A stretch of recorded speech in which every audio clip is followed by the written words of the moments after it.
I'm going to just start with a question or two, and then we'll throw it out to you. We'll get as many questions in as we can before we leave here. I want to ask you, might as well start with Haider. Did you always intend to, when you were filming, to have him be such a large part of it? Or did, after the events that happened, after he died, did you change your sense of the film? I will answer in French. En fait, quand j'ai commencé à tourner, je ne savais pas qui va être le personnage principal. Ça s'est fait au cours du tournage. Certains personnages se sont imposés, notamment Haider. Haider, son père, mon frère, l'acteur Samir Kaftan. Et en fait, Haider, je ne le connaissais pas avant le tournage. Quand il est né, j'étais en France et je l'ai connu comme vous dans le film. Il s'est beaucoup attaché à moi et je me suis beaucoup attaché à lui. Il m'accompagnait tout le temps. Même dans les scènes où il n'est pas, il était avec moi. Donc vraiment, c'était mon compagnon. C'est la personne qui m'a le plus accompagné dans ce film. À la fois par sa présence, sa vivacité, son intelligence, mais aussi parce qu'il était à côté de moi. Dans le film, on entend beaucoup khalo, khalo, khalo, uncle, ça veut dire oncle. Well, when I started the film, I really didn't know that he would be the central character. It's something that really happened during the shooting. And, you know, there were certain characters who really did become more important. Haider, of course, and his father, who's my brother. And He's my cousin. Your cousin. Your cousin. The family relationships Yeah. are. And I actually didn't know him before coming to shoot the film because he was born when I was already in France. And so I get to know him the way you get to know him, which is as we see him on the screen. And it was very, he was really my companion. He was with me in the car. A lot of times you'll hear him saying, "Uncle, uncle." And he was just, it was not just his intelligence, but his presence, and he was there with me. Well, first of all, let's see, since the time is late, if anybody has any questions yet, or okay. Well, then let's continue a little bit with the sense of the film. Did you always intend to do two parts? Or when your cousin said, "Come and make a film," did you have this idea that you were going to shoot before we knew the Americans were coming, and then shoot after? Moi, la seule chose que je savais au départ, c'est que la guerre allait avoir lieu, forcément. Et il fallait que je garde des traces. J'avais la peur que le monde que j'aime, c'est-à-dire ma famille, mes amis, notre maison, peut-être mon pays, disparaissent ou qu'ils soient anéantis. Donc j'ai commencé à filmer sans savoir ce que ça allait donner, si ça allait donner un film ou pas. Donc j'ai tout filmé, même la vie quotidienne. Vous voyez la famille qui se réveille le matin, qui prennent le thé. Tout ça risquait de disparaître. Parce qu'à l'époque, on parlait des armes de destruction massive du côté irakien, mais on sait que les Américains aussi ont des armes de destruction massive. Moi, je me rappelle de Donald Rumsfeld qui disait qu'il allait ramener l'Irak au Moyen-Âge. Et on savait, les États-Unis, c'est une puissance mondiale, elle a des armes. Si jamais, par exemple, l'Irak avait des armes de destruction massive et s'ils les avaient utilisées, les Américains auraient répondu de la même façon. Et donc, ça aurait été 1000 Hiroshima en Irak. Donc, moi, j'avais cette crainte que mon pays disparaisse et j'ai commencé à filmer. Et après, quand il y a eu la guerre, et je suis revenu après la guerre, heureusement, il n'y a pas eu, le pays n'a pas été anéanti, ma famille a été épargnée. Et donc, j'ai commencé à filmer. Et c'est uniquement au montage que j'ai vu la possibilité de faire deux parties distinctes, en fait. Et c'est pratique aussi parce que la durée, c'est quand même pour les spectateurs. Moi, j'aime beaucoup les films longs. Enfin, j'aimerais être des réalisateurs comme Bang Bing ou des films comme Shoah, je peux les voir. Enfin, des fois, je m'ennuie à un film de 5 minutes, je trouve ça trop long, mais si le sujet le justifie, je peux regarder un film long. Et donc, c'est au montage que la structure de film s'est imposée. Et le montage, c'était il y a 12 ans, en fait. Moi, j'ai monté le film 12 ans après l'avoir tourné. Pardon, Actually, no. All that I knew when I was going to make the film was that a war was going to take place. And I went there and I wanted to film. I wanted to film my family. I wanted to film the way of life, just people's ordinary day-to-day life, because I felt it was important that there needed to be traces of this recorded, because we had no idea what was going to happen, and there was certainly a possibility that that whole way of life, what my family and what we were all accustomed to, would be annihilated. And so what I really was concerned about was making a record of it, making the, recording the traces of what their daily life was like. And, just as you heard here about our supposed weapons of mass destruction, we heard the same thing. And so, the idea that perhaps something like that could be, used against us and we would immediately be thrown back into the Middle Ages, well, that was really, it was an important factor. That was what I went there to record. And of course, if we had used our weapons of mass destruction or you had used yours, one side would have certainly retaliated against the other and something would have been destroyed. And what I wanted to do was, before this way of life disappeared, I wanted to make a record of it. And it was only during the editing, and of course, fortunately, our way of life wasn't completely annihilated. Our country still exists. But it was only during the editing process that this whole structure of a two-part film really seemed to become something that I wanted to look at. Personally, I think it's very useful because it's a little bit easier for the viewer. I like very long films. A film like Shoah is not hard for me to sit through in terms of length, but I know in terms of length sometimes it's difficult. So the structure of the two parts works very well for that. And it was really a long editing process. It took me 2 years. And I think, yes, the length of it is just what adds to it, to really see and understand and take in everybody's life, their daily life, before and after.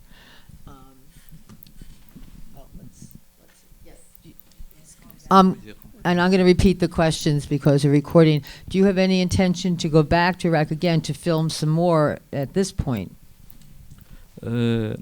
J'ai arrêté de filmer ma famille après la mort de Haider. Enfin, il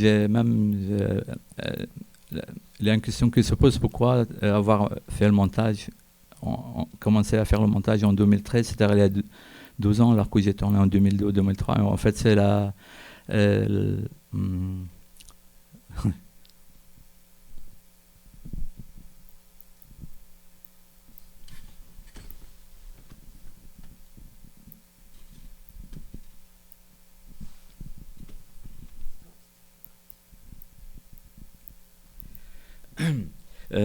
Vous avez vu le film, vous avez vu comment Haider est vivant. C'était dur pour moi de le revoir. Et encore pour ma famille, ils savent que le film existe, mais ils ne veulent pas le voir. Ils savent qu'il va partout dans les festivals. Et donc, suite à ça, moi, je ne peux plus... je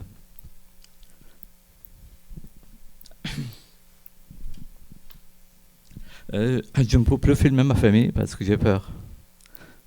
J'ai peur de filmer quelqu'un et qu'elle disparaisse. Pardon, on change de sujet. I think that I stopped filming my family, and part of the reason why is because of the death of Haider. And it's just something that is very hard for me because he's so alive when you see him on the screen. And it's something that I don't think my family, even though the film has been made, and it partly accounts for the time period between making it and filming it and actually making it into the film, but also because it's very hard for me. And even though the film is now out and it's playing in various festivals, my family doesn't want to see it. And I just don't think that I could film my family anymore because of the idea that it's important to record them, but at the same time, what happens when someone is gone?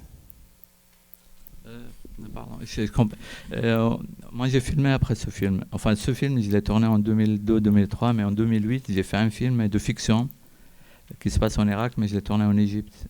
Parce que c'était impossible de le tourner.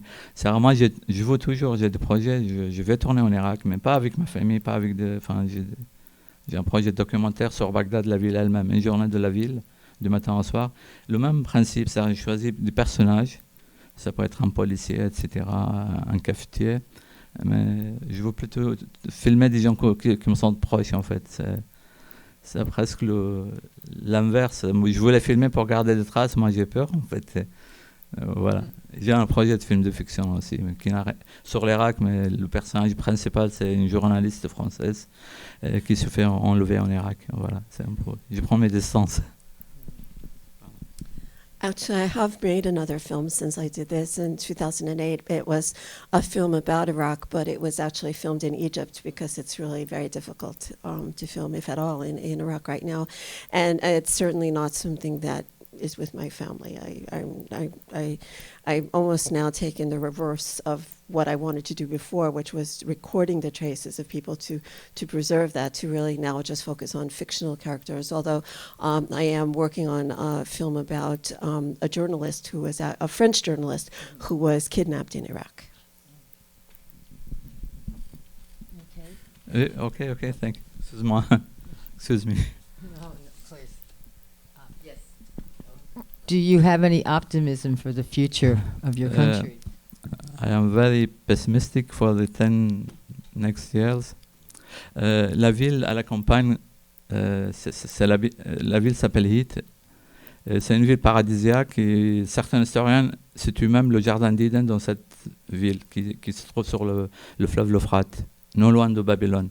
Et cette ville, où il y a ma sœur qui vit toujours, elle est sous le contrôle de Daesh, ISIS, depuis le mois de décembre. Et moi, je crois qu'ISIS, c'est un phénomène qui va durer 2-3 ans, mais après, je ne vois pas... Les Irakiens ont le choix entre ISIS, c'est-à-dire l'organisation la plus criminelle que l'humanité a connue peut-être depuis un siècle, et puis des politiciens corrompus complètement. Là, il y a tous les jours des manifestations en Irak, notamment à Bagdad, contre le gouvernement. Toute la jeunesse, même j'ai des amis là-bas qui se mobilisent tous les jours.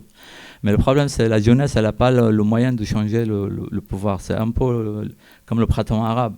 C'est-à-dire les gens avaient de vrais motifs de se révolter contre les dictatures, contre la corruption. Mais le résultat, on l'a vu, ça devient peut-être pire encore. Parce que la jeunesse, elle manifeste dans la rue, mais elle n'a pas le pouvoir. Elle ne peut pas remplacer un gouvernement, elle ne peut pas faire chuter un gouvernement. Elle n'est pas organisée, il n'y a pas de parti politique. Donc, je suis pessimiste pour les 10 années. Et par exemple, ma famille, deux de mes neveux que vous voyez dans le film, dans Haït, c'est les 2 garçons qui sont sur le toit de la maison. Elles regardent, elles voient un avion, elles disent « Ah, c'est un avion américain ». Et après, elles disent « J'espère que les Américains ne vont pas bombarder avec des armes de destruction massive ». Ces 2 garçons sont maintenant aux États-Unis. Ils sont en train d'étudier en Philadelphie. Et donc, la famille a éclaté, en fait. C'est-à-dire la famille de Bagdad a quitté Bagdad par peur. Et puis, j'ai beaucoup de neveux et de nièces qui sont maintenant au Canada, aux États-Unis, en Angleterre. Enfin, dès qu'ils ont fini le baccalauréat pour faire les études universitaires, plutôt de le faire en Irak, ça devient très dangereux tous les jours. Et donc, ils sont partis là où on les a acceptés, en fait.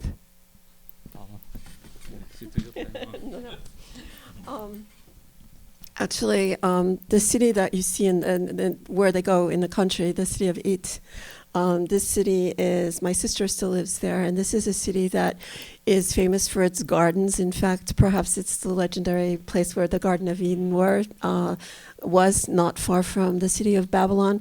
And this city since December has been under the control of ISIS. And so when I look down the road, I think that ISIS, which is perhaps the most criminal organization that has existed on the face of the earth, perhaps for the last 100 years, is something that may last for 2 to 3 years. But then what comes after that? And it's very difficult because you see a lot of young people, the focus on young people, and certainly the Arab Spring was a movement that was motivated by young people. But what we have instead of ISIS is corrupt politicians. And unfortunately, even though the youth are in the streets and they're demonstrating, they don't have the kind of political power behind them or the political parties to really be able to affect any kind of change. And just to give you an example, many of them are leaving. So in the film, when you see the two young men who are on the roof during the Eid celebration, and they're looking up and they're saying, "Oh, are those American planes?" Both of those young men are now in the United States. They've both come here and perhaps are interested in making films. A number of family members and also friends have gone either to the US or to Canada or to the UK, because there is, if you finish your baccalaureate, which is your highest secondary school degree, and you want to go on to university, it's not in Baghdad that you're going to do it. You want to do it elsewhere. It did seem so difficult. What was sort of interesting to me is that, because I think, my impression, our impression was that, and there certainly was chaos, etc., but still people trying to live their daily lives, going to university, going to school, and trying to, and as difficult as it was, the fact that some were able to actually succeed in these things is quite telling. Oui, mais le film se termine en juillet 2003. C'est là où l'espoir était encore possible. On le voit déjà, les gens avaient peur de la guerre, mais en même temps, il y avait l'espoir de se débarrasser de Saddam et de sortir d'une situation qui était invivable. Les Irakiens ont vécu 13 ans d'embargo, qui était plus néfaste, plus meurtrier peut-être que les guerres. Et donc, les Irakiens étaient au fond de l'abîme.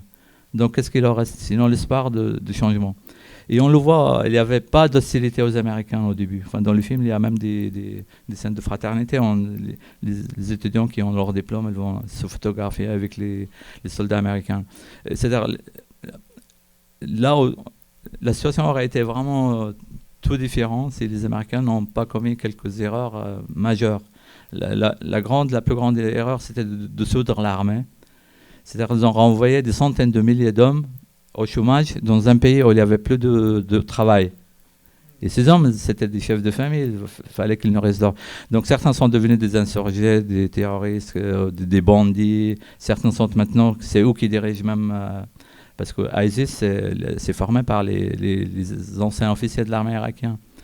Et donc, moi, jusqu'à ce que j'arrête de filmer la situation, il y avait de l'espoir davantage. C'est-à-dire, tout le monde disait, d'accord, ça va mal, il y a des bavures, mais dans quelques mois, ça va s'arranger, on va avoir une vraie démocratie, la liberté, on va devenir un pays normal.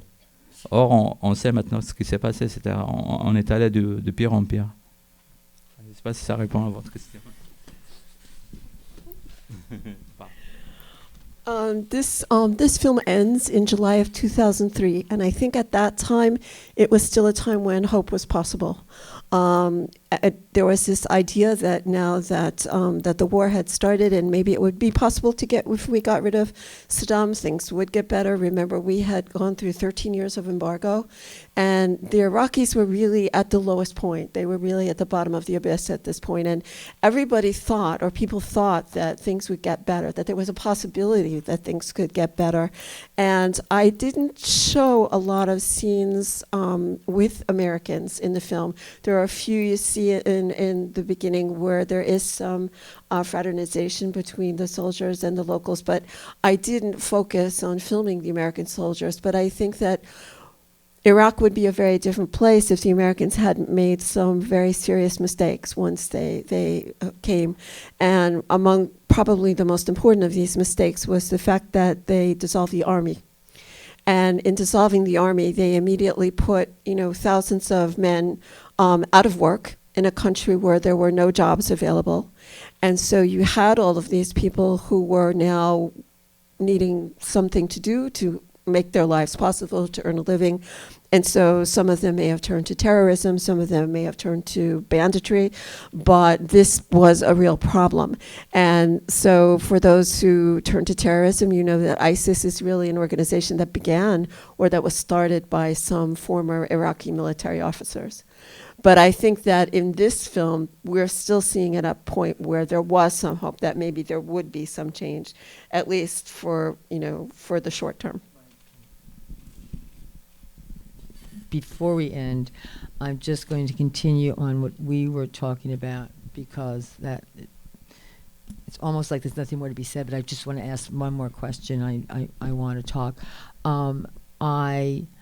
I love, in the midst of all the chaos, the babies, the children. It's a beautiful thing that things are continuing, and the children are so adorable. And also, all the children all want to be filmed. I like that when you're filming things, and they all want to get their face there. And I love the idea that we remember all of them. But also, all the adults around that same time, everyone wants to show where they're living, et cetera, and they want to show us all this, and it's interesting to see it. And do you think they want to do this because at this point I feel like they see someone with a camera that they can get sort of their story out, and that maybe something can be done?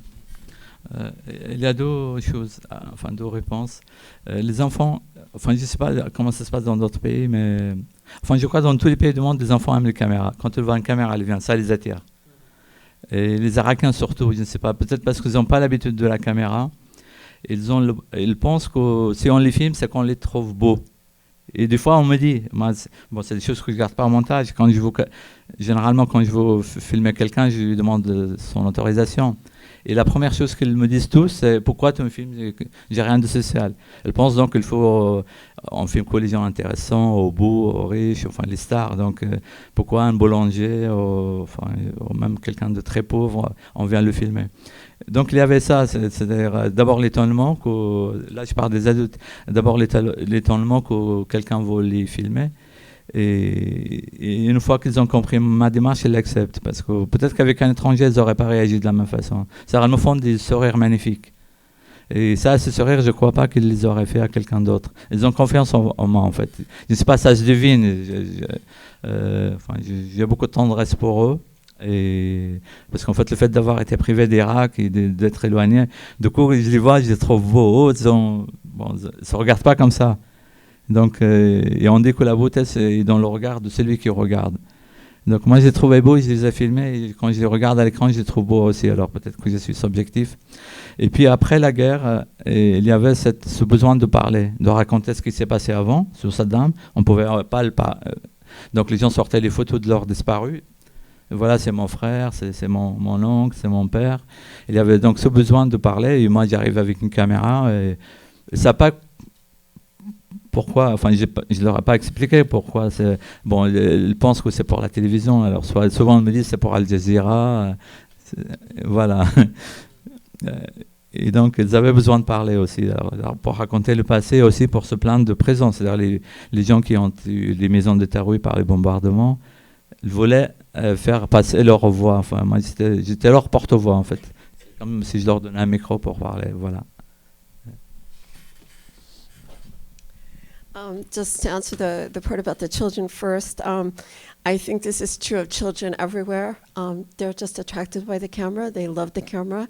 They love the idea of the camera and being filmed by the camera. And so I think that this is certainly true of the children in Iraq. And also they were less accustomed to it. So I think that even that added to it, the novelty of being able to do it. And I think one of the reasons that that they liked the idea of being filmed was because they would ask me, why do you film? It's because you think I'm beautiful, and there was a whole idea that, there was something special about them, that they were beautiful, that there was something, different about them that made them worthy of being filmed that way. And it kind of works the same way for adults too, whether it's somebody who's, the baker in the town, or even, people who are in the poorer ranks of society.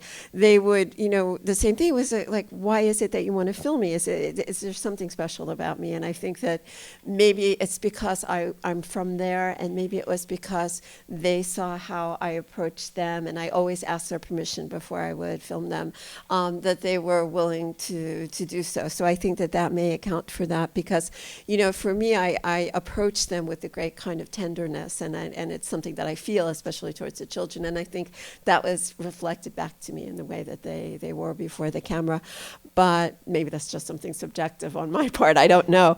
But I think another part, a little bit, especially in the story after the war, is that I think a lot of people at that point felt the need to talk. They wanted to talk. They wanted to talk about what their life had been before and what their life was now. And in many cases, they would bring out photos of people in their family who were missing or who had died. And they wanted to talk about it. And maybe they thought it was, you know, it wasn't quite clear to them why I was doing that. And they thought, well, maybe it would be on TV, maybe it might be on Al Jazeera. But that they wanted to talk about, they had this need to talk about what the past was like and also to complain about the situation in the present. So I think that in a way, they almost saw me as kind of their spokesperson, and so that's why they were willing to be filmed too. Well, Je pourrais ajouter juste, pardon. Je ne sais pas si vous vous souvenez de la scène où on voit, c'est la famille qui regarde à la télévision une manifestation à Paris, et il y a une petite fille qui porte un drapeau irakien. Il y a une dame qui lui dit, c'est le drapeau de quel pays? Elle dit l'Irak. En fait, cette fille, c'est ma fille. I don't know if you remember in the film, there's a family that's sitting and watching TV, and they're watching a demonstration that's taking place in Paris. And there's a girl who's waving an Iraqi flag, and that little girl is my daughter. Et en fait, si je suis ému à chaque fois que je parle de la guerre, parce que ma fille, elle est née le jour de la première guerre de Golfe. C'est-à-dire d'un coup, ma femme à Paris a accouché, quand ma fille naissait, le bombardement commençait sur Baghdad. Donc la date anniversaire de ma fille, c'est la date de la première guerre. Donc c'est très imbriqué dans ma vie, la guerre. C'est devenu quelque chose qui est dans ma chair même. And something that's very symbolic for me, something that's very, you know, close to me is that my daughter was born on the first day of the first Gulf War. And so this is something that, to me, it has a kind of symbolism that's very important. Yes, I would say so. I think that, do we have, I'm sorry, yes, okay, now we have some questions. You first, right there, and then we'll go there. Okay. Excuse me, can you repeat? Because I was thinking about something. She made me think I about know. like that. So. And also, did everyone hear? I can't repeat everything that she said, but essentially you're Iraqi and you appreciate very much the film. I think it meant so much to you. Were you shooting continuously while you were there? And also, when did the storyline sort of come to you, which he might have answered a bit before about editing, but we'll see if he wants to add to that. En fait, moi, dès le départ, je savais pas ce que j'allais filmer, mais chaque fois que je filmais, j'étais conscient de faire un film. Pas un film de famille, c'est pas des souvenirs de famille. C'est pour ça c'est monté, vous voyez, c'est remonté, même dans le tournage, je varie les angles de prise de vue. Et il y a une citation de Godard que j'aime beaucoup parce qu'elle explique mon travail, le travail de beaucoup de cinéastes que j'aime. Elle dit tout film documentaire tend vers la fiction et tout grand film de fiction tend vers le documentaire. Et c'est pour ça, moi, dès le départ, j'étais conscient que pour que l'histoire soit concrète, qu'elle touche les spectateurs, il faut choisir des personnages, comme dans une fiction. Enfin, faire un casting dans les personnages réels, voir qui peut être le messager de mon propos, de ce que je veux raconter. I think that when I was making the film, I was always conscious of the fact that I was in the process of making a film. So even while I was filming and I didn't know what the final form of the film would take, I would vary the film angle, the camera angles that I was shooting from. I would change the perspective because I knew that a film was going to be coming out of this. And in doing this, I'm really remembering something that Godard said, which is that every documentary every great documentary tends towards becoming a fictional film, and vice versa. every great fictional film tends towards becoming a documentary. And what was important for me was that I really needed to have something concrete while I was making the film so that I could choose which characters were going to be the messengers of the point of view that I wanted to bring across. Shalini Gadar has been quoted and referenced many, many times during this festival and many other festivals.